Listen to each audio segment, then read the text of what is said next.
All right, obviously another good win. Again, had a chance to, our offense is explosive as they've been the last really 3 weeks, 4 weeks. It's been good to get our guys in the game, and Big Ten play starts next week, so I think the guys are revved up for that, and we'll move on. Questions? Yep, Honda. Concerned about the safety play right now? No, not really. Not really at all. Curtis Drummond's been solid all year.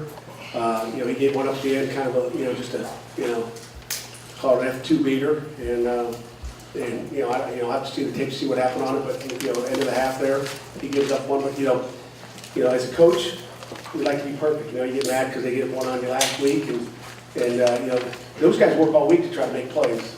And as coaches, you're trying to stop every one of them, and we can't be perfect, and we never will be as coaches be perfect, and as players we're never going to be perfect. So we just keep coaching, and as good as our offense has been, they're going to get some plays. I mean, usually they work all week to try to get a play that they like against you and get the right coverage, and sometimes they win, sometimes they lose. But are we perfect? No. But I'm not disappointed at all. I really feel good with again where Curtis is, and RJ and Monte Nicholson's coming around, and Mark Myers really coming around too. We'll see what it looks like when we watch what they did when they got in there.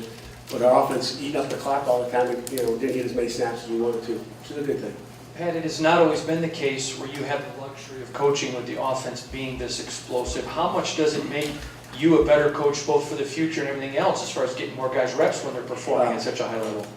Definitely, it's huge, and we haven't had that, I think this is our 8th season here or something like that, but we haven't had that opportunity since I've been here. It's always been a nip and tuck game at the end, and so Coach Warner, Coach Bowman done a great job of really being explosive. We saw that. I told our guys in double sessions that we're playing against one of the best offenses in the country. I truly believe that. I mean, Connor Cook is throwing darts out there. That throw he threw, I know we're talking defense, but that throw he threw to Tony Lippett that one time, man, he put it right there because it was pretty good coverage. But hey, that's the name of the game. It makes us a lot better. 2 years ago, early last year, you guys never got to play with this sort of cushion. How does that change the dynamic in a defensive player's mind? Because when there really was no room for any error for a long time, and now there is. Does that change anything? It should. We'll see what happens when we get into Big Ten play. We haven't changed our mindset defensively as far as that goes yet. But maybe I should look into it. But we did some things on 3rd and long that we don't normally do, and we'll see. But we'll see when the Big Ten preseason's over. The Big Ten season starts, so it's a whole new season. Pat, a couple of the big rushing plays they had, particularly the touchdown, how much did that concern you, and what can you kind of do to address that? What, say that one more time? A couple of the big rushing plays that they had, the touchdown. Yeah. Well, we just had if you watch it, we had substitution errors. We changed the personnel because we thought they changed the personnel. They really didn't. We saw something that was wrong, and I think we got lined up late. I had a chance to see the replay up on the TV in our box, and our 3 technique didn't play real good on that, and so they got some movement on our 3 technique, and he popped one inside. Tawan Jones fit it perfectly. If you guys are wondering, he couldn't have fit it any better, but it was just a big hole where he fit, and he had his gaps. If he opens up his left arm, he might make the tackle, but it was something that he's not used to seeing. As that 3 technique got moved out, and then they hit it right in the A gap, and our safeties are going to have a hard time making the play in the A gap there. So I didn't have the front I wanted in there. I didn't have the people I wanted in there. And you'll see we did, and then we took them off, and we just, that's my fault. I should have called a timeout probably, but I couldn't. Coach, after last year's game at Nebraska, Coach Pelini said that he'd run on your defense before, and he would run on your defense again. Mm-hmm. How equipped is this front 7 to handle Nebraska and Amir Abdullah next week? I guess we'll find out next Saturday night. Next question.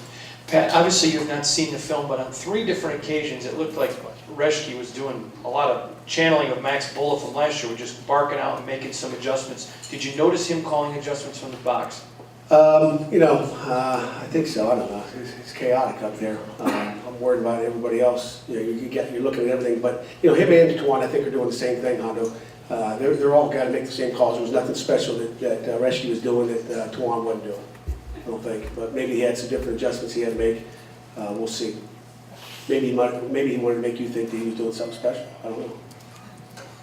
Coach, you once said that Marcus Rush was just a football player, and that kind of describes him. Can you just talk a little bit about how he's played these first few games and just what he's meant you know, we grade our guys every week, whether they're, you know, average, you know, winning or Big Ten championship. You know, right now he's playing like an all-conference defensive end, and really happy with where he is. And, you know, he's been good for 4 years. He's got a ton of starts for us, and that's what we expect out of him. He's gotten better, his fundamentals are better. Coach Burton's done a great job with him in developing his game. Yeah, when you just look at the defense overall now after 4 games, where are you relative to where you hoped it to be right now?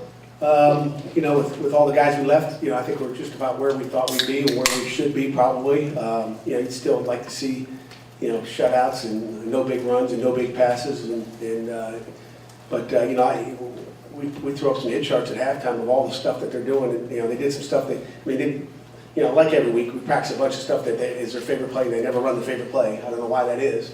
And they run a bunch of formations and plays that they run it once. So as we're going through 1,000 hit charts at halftime, saying, okay, they did this formation once. Hey, this is what it looks like, blah, blah, blah. So our guys are trying to get formation recognition, but they're running 30 formations, and they're running one time and run one play out of it. So it's, you know, it's hard that way, I guess, if someone's got that much offense in there. But, you know, Coach Bowles and that offense staff does a nice job.